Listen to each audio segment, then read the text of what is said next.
দিচ্ছি কড়াইতে দিয়ে দিলাম তেল গরম হয়ে গেছে। দিয়ে দিচ্ছি আমি এখানে ঢেঁকি শাক। দেখো আমি ঢেঁকি শাক দিয়ে ভালো করে কেটে নিয়েছি পরিষ্কার করে। ঢেঁকি শাক আমি কিছু পুরনো দিইনি, না দিলেও পারো। আর যারা পেঁয়াজ খাও তারা পেঁয়াজ পুরন দিতে পারো, পেঁয়াজ রসুন দিতে পারো। দিয়ে দিচ্ছি হলুদ গুঁড়ো, পরিমাণ মতো নুন,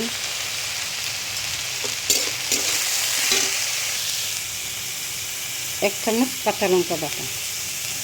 আজকে আমি ঢেঁকি শাকটা অন্যরকম করে একটু বানাচ্ছি, তোমরা দেখতে থাকো এরকম করে বানাই। সবসময় আর একটা শাকা খাবো, এই জন্য অল্প একটু ঢাকা।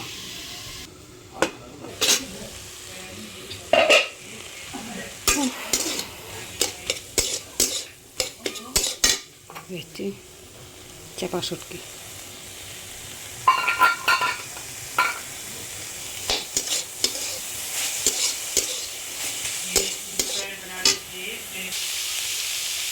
তো রাঁধুনি আমি এটার মধ্যে একটু ভেজে গুঁড়া করে নিচ্ছি। আমি শিলপাটাতে বাটিনি।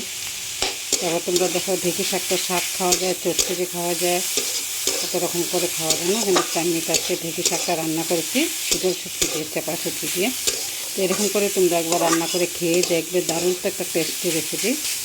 আর যদি তোমরা ঢেঁকি শাকটাকে কে কী বলো না বলো নিশ্চয়ই আমাকে কমেন্টে জানাবে। এখানে তো ঢেঁকি শাকই বলে, পালং শাক ইসে বলে, ঠিক আছে ভুলেই গেলাম দেখো।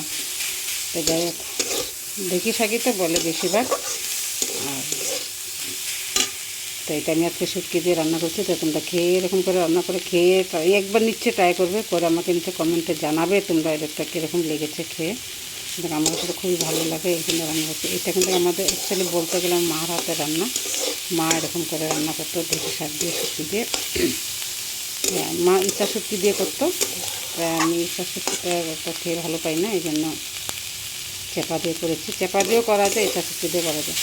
আর আমি তো পেঁয়াজ রসুন দিইনি, তোমরা যখন করবে তখন তোমরা পেঁয়াজ রসুন দিয়ে নেবে।